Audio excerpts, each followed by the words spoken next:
Now in this video lecture we discussed about the remaining two phytohormone, that is ethylene and abscisic acid. So first let us understood about the ethylene or study about the ethylene, which is also known as ethene.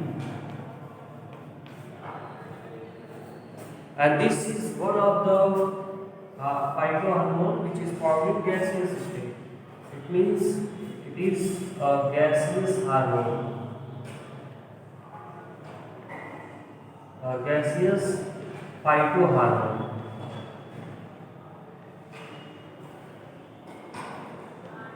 Because we study about the hormones in plants, so plant hormones are especially known as phytohormone. So this is the phytohormone and it is obtained by breaking methionine. After breaking methionine, we can obtain ethylene, which is a phytohormone, gaseous phytohormone. Now the next topic is the site of synthesis.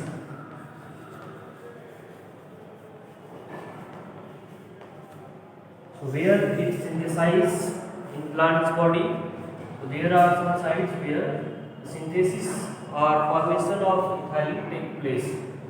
So the first stage, which is known as at which the formation of ethylene take place, that is in the plant parts, plants showing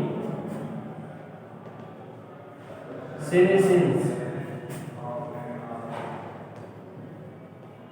The plant parts that show senescence, in that part the formation or synthesis of ethylene take place. And the second is during the ripening of fruit. Ripening of fruit is also the site of ethylene synthesis. Now these are the general information about the ethylene, and the next topic we will study about its function. So let us start study about the function.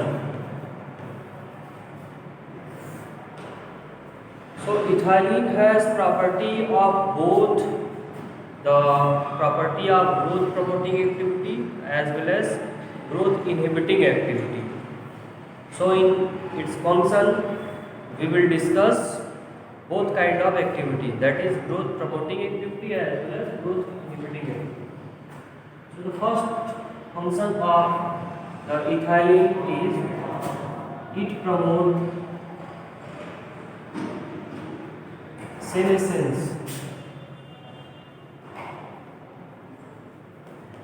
The term senescence is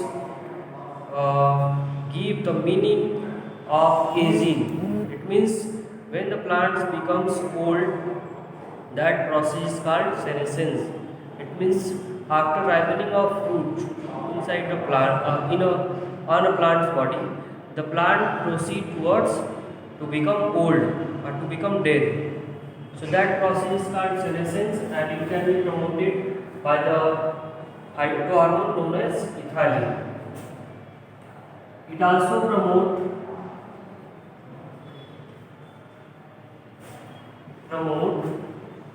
fruit ripening of fruit in plant's body. Plant's body में ripening of fruit is promoted by ethylene. It break seed dormancy.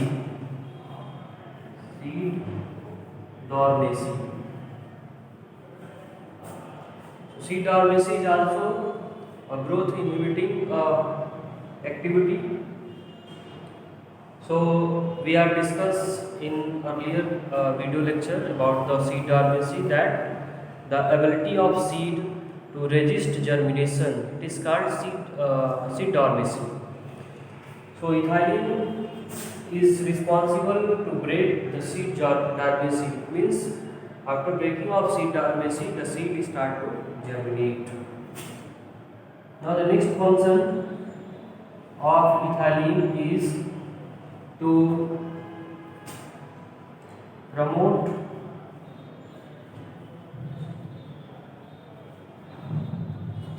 flowering,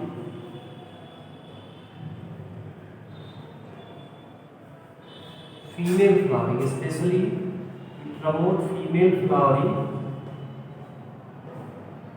in cucumber. In cucumber plant, more number of female flowering leads to the production of more number of cucumber fruit. So ethylene is highly applicable or economically important to the farmers who grow vegetables. So one of the action on cucumber, it may also applied for other kind of vegetables to promote female flowering to enhance the productivity. Now we study the next function of ethylene is related to its nature of ripening of fruit. So it is used to make ethaphone, and ethaphone is the aqueous solution of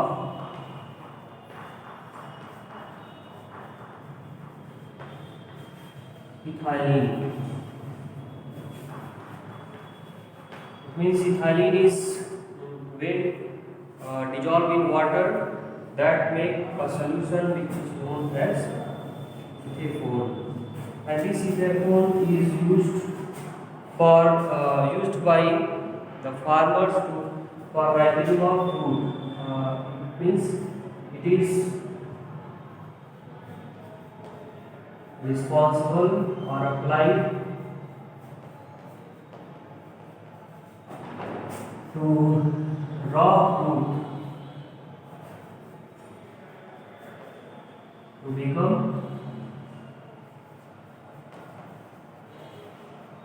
ripe artificially.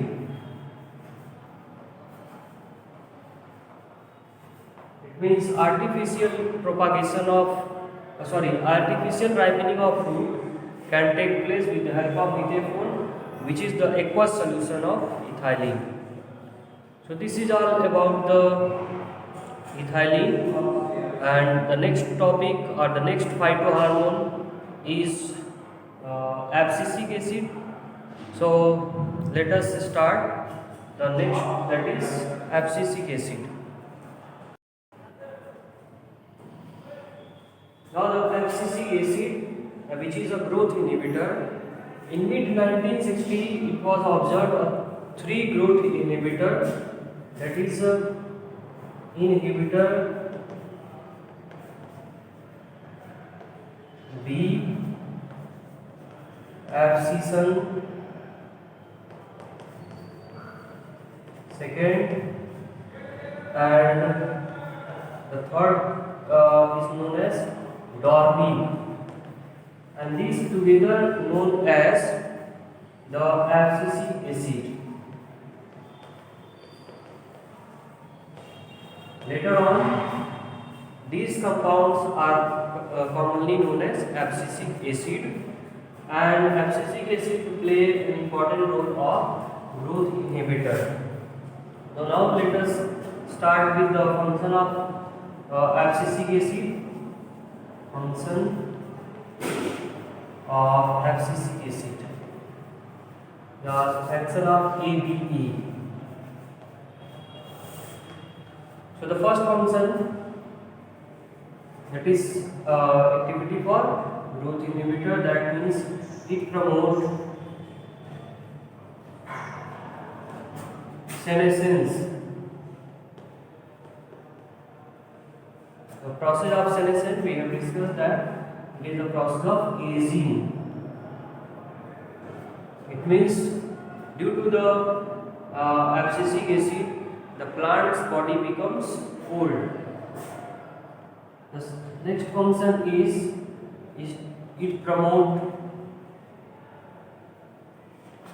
abscission. Abscission is the process of removal or detachment of plant body parts such as leaf and fruits from the plant's body after ripening.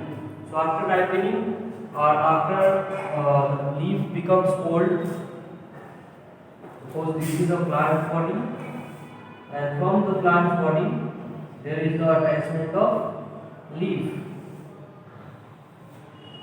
So if the leaf becomes old leaf becomes fall off by the process of abscission, and that process of abscission takes place at this place.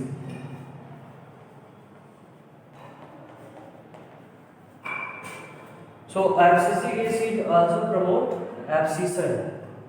Now next function is it promote seed dormancy.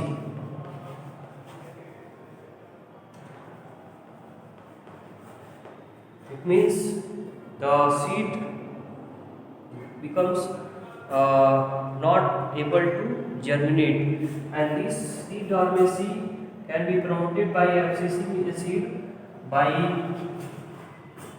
reducing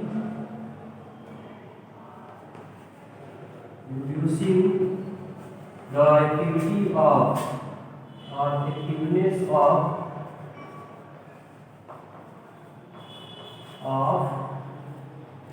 enzymes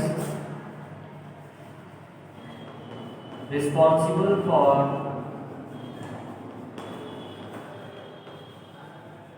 germination. It means it reduces the process of germination by reducing the activity of or activeness of enzymes.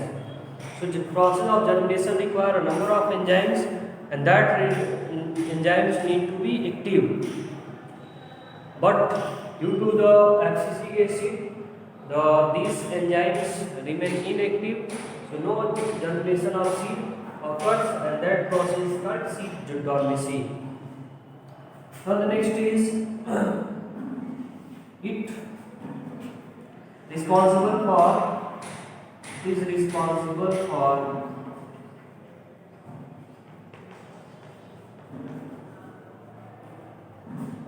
stomatal closure. It means the stomata remain closed, and that help to tolerate stress condition. Tolerate stress. That means during the shortage of water in plant's body, it is responsible to close stomata, and that due to this hormone is known as stress hormone. So it is also known as stress hormone due to protect the plant's body during the stress condition or to tolerate in stress condition. So this is all about the abscisic acid, and before abscisic acid we have also discussed or studied about the ethylene, and these two phytohormones along with the other three which we have discussed in our previous video lecture include in our syllabus, class 11, that is plant growth regulator. So no any other topic will be uh, will need to study in your class in this year. So in next video lecture we start with the new chapter.